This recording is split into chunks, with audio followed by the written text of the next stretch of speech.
నాయకురాలుగా ఉండగలిగితే నీ కుటుంబాన్ని నిన్ను నీవే రక్షించుకోగలుగుతావు. దేవునికి స్తోత్రం కలుగును గాక. నీ కుటుంబాన్ని నీవు రక్షించుకోవాలంటే నీవు నాయకుడిగాను నాయకురాలుగా ఉండగలగాలి. ఒకవేళ లేకపోతే నీ కుటుంబాన్ని నీవు రక్షించుకోవడానికి అవకాశము చాలా తక్కువ. కారణం ఏంటంటే నాయకుడిగా నీవు గనక నిలబడగలిగితే, నాయకురాలుగా నీవు నిలబడగలిగితే నిన్ను చూచి నీ కుటుంబం అంతా కూడా రక్షణ మార్గంలోనికి రావడానికి అవకాశం ఉంది.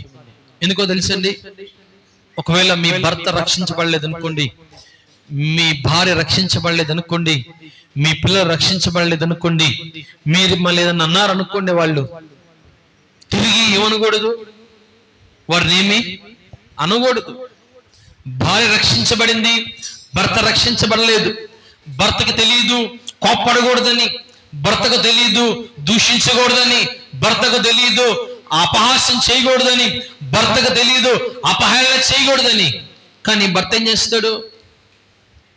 ఇవన్నీ తెలియదు కాబట్టి ఎలాగైనా చేస్తాడు, దూషిస్తాడు, అపహేళన చేస్తాడు, కోపడతాడు, ఇవన్నీ చేస్తాడు. కానీ రక్షించబడిన నీవు తిరిగి మరలా ఆ పని చేయకూడదు.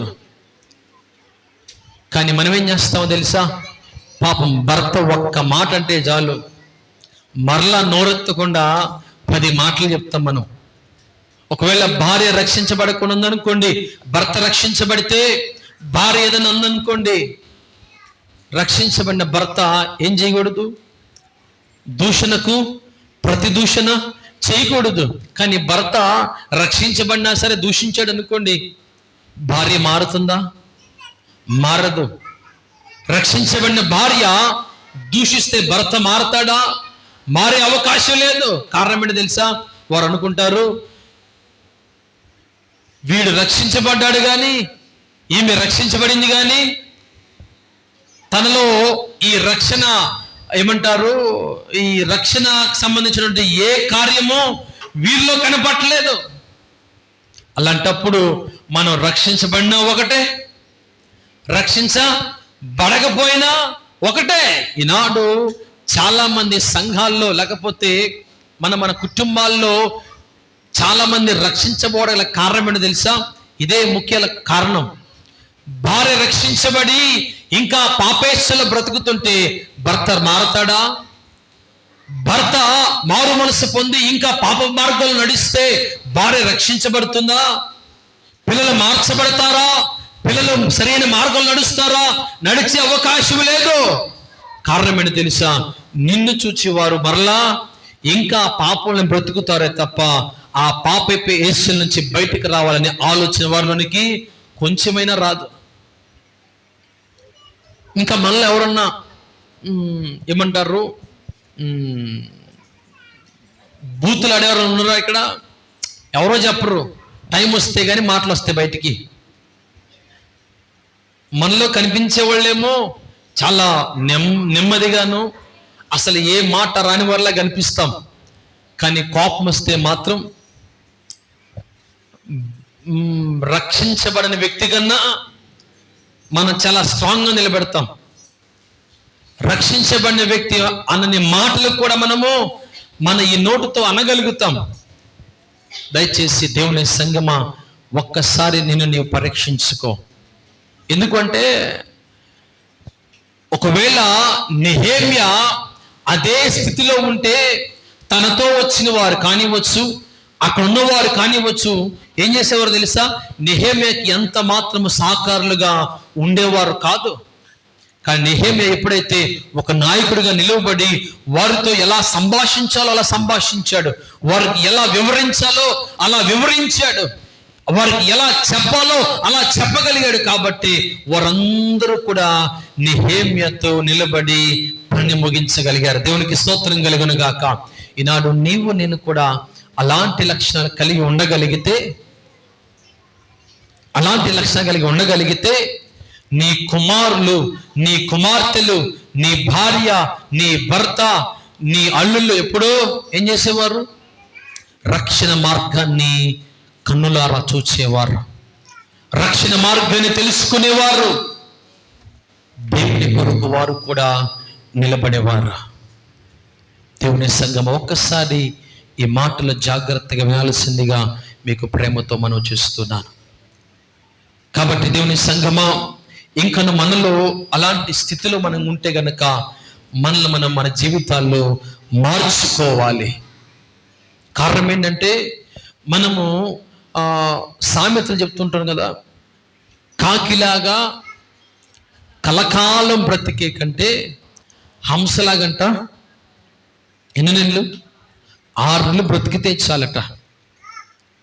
అలాగనే రక్షించబడిన వ్యక్తివి నీవు దేవునికి మారుగా లేకపోతే దేవునికి ఇష్టముగా కొన్ని రోజులు బ్రతికినా చాలు. ఆయనకి అయిష్టంగా సంవత్సరాలు బ్రతికే కంటే ఆయనకు ఇష్టముగా ఒక్క దినము బ్రతికినా చాలు. దేవునికి స్తోత్రం కలుగును గాక. ఎందుకో తెలుసా, ఆ ఒక్క దినాన్ని ఎన్ని దినాలుగా లెక్కిస్తాడు నా ప్రభు? 1000 దినాలుగా లెక్కిస్తాడు. దేవునికి మహిమ కలుగును గాక. కాబట్టి దేవుని సంగమా, దయచేసి విషయాలు జ్ఞాపకం చేసుకునండి. ఒకవేళ ఎందుకు ఈ మాటలు చెప్తున్నాను అంటే, నెహెమ్యా నాయకుడిగా నిలబడి తన ప్రాంతానికి రక్షణ కవచాన్ని ఏర్పరచగలిగాడు. అలాంటి నీవు నేను కూడా నాయకత్వం కలిగి నిలబడగలిగితే నీ కుటుంబానికి నీవు రక్షణకర్తగా నిలబడగలుగుతావు. దేవునికి స్తోత్రం కలుగును గాక. ఒక రక్షణ మార్గాన్ని చూపించే వ్యక్తిగా నువ్వు నిలబడగలుగుతావు. ఒకవేళ గనక మాకు అవన్నీ ఎందుకులే బాబు, మేము ఆదివారం వస్తాం, బైబిల్ దులుపుతాం, ప్రార్థన చేస్తాం, మరలా వెళ్ళిపోయి మా బ్రతుకు మేము బ్రతుకుతాం అంటే గనక దయచేసి జ్ఞాపకం చేసుకోండి దేవుని సంగమా, ప్రభువు రాకడ సమీపముగా ఉన్నది. ప్రభు యొక్క రాకడ అతి సమీపంగా ఉన్నది. ఆయన వచ్చినప్పుడు మనందరము కూడా ఏం చేయబడుతుంది తెలుసా? విడిచిపెట్టబడే స్థితిలోనికి మనం వెళ్ళిపోతాం. అలా ఉండకూడదని దేవాతి దేవుడు ఈ మధ్యాహ్న కాలం ముందు మనతో ఈ మాటలు తెలియపరుస్తున్నాడు. కాబట్టి దయచేసి ఒక్కసారి జ్ఞాపకం చేసుకునండి. మీరు ఒకవేళ ఇబ్బందుల్లో ఉన్నారా, దేవుడు మిమ్మల్ని పైకి లేపడానికి ఆశపడుతున్నాడు. చిన్న చిన్న ఉద్యోగాలు వ్యాపారాలు చేస్తున్నారా, అక్కడి నుంచి మిమ్మల్ని మహోన్నతమైన స్థానానికి దేవుడు నిలబెట్టాలని ఆశపడుతున్నారు. మీరు సమస్యల్లో ఉన్నారా, వాటి దయచేసి జ్ఞాపకం చేసుకునండి. ఆ సమస్యల్ని మనము లక్ష్యంగా మార్చుకునే వారిగా ఉండాలి. దేవునికి స్తోత్రం కలుగును గాక. నాయకత్వం కావాలనుకుంటున్నారా, నాయకురాలుగా ఉండాలనుకుంటున్నారా, నాయకుడిగా ఉండాలనుకుంటున్నారా, దయచేసి మొట్టమొదటిగా మనం చేయాల్సింది ప్రార్థన, రెండవది క్రమశిక్షణ. ఈ 2 విషయాలు కనుక నీలో ఉంటే నీవు నాయకుడు అవుతావు, నాయకురాలు అవుతావు. దేవునికి స్తోత్రం కలుగును గాక.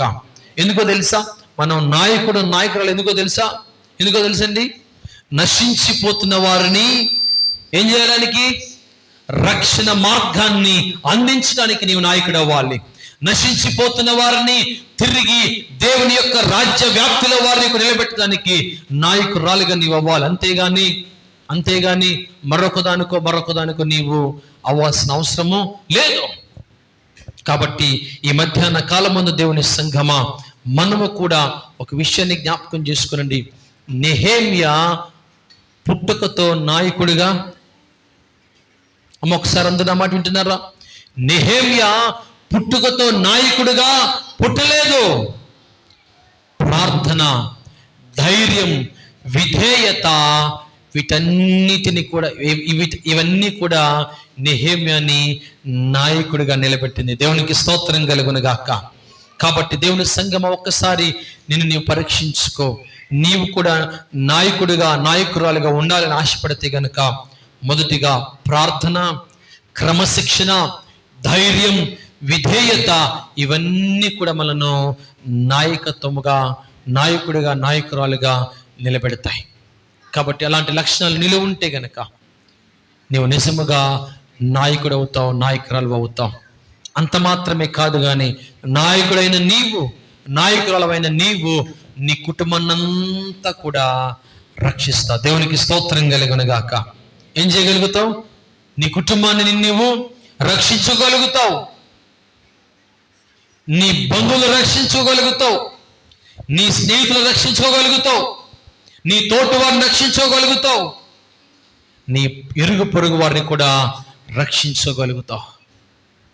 ఒకవేళ గనక నీవు నాయకత్వపు లక్షణం నీలో లేకపోతే గనక నీవు ఎన్ని మార్లు స్వార్థ చెప్పినా, ఎన్ని మార్లు వారి కొరకు ప్రార్థించినా, నిన్ను బట్టి వారు రక్షణ మార్గాన్ని గుర్తించరు.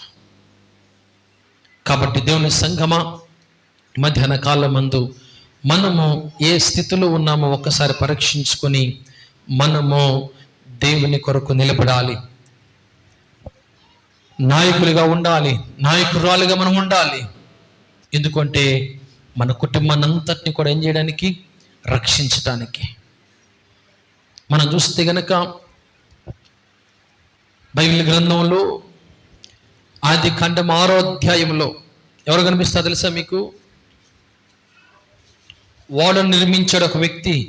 ఎవరి కొరకు నిర్మించాడు? ఎవరి కోసం నిర్మించాడమ్మా? కుటుంబం కోసం మాత్రమే నిర్మించాడా? ఎవరి కోసం నిర్మించాడు? ఎవరైతే రక్షణ మార్గాన్ని తెలుసుకుంటారో వారందరి కొరకు నిర్మించాడు. అవునా కాదా? అవునంటారా కాదంటారా? రక్షించబడే వారందరి కొరకు నిర్మించాడు వాడ. కానీ ఎంతమంది వెళ్ళారు అందులోకి? 8 మంది మాత్రమే రక్షించబడ్డారు. మిగిలిన వారందరూ కూడా మార్గాన్ని గుర్తించలేకపోయారు.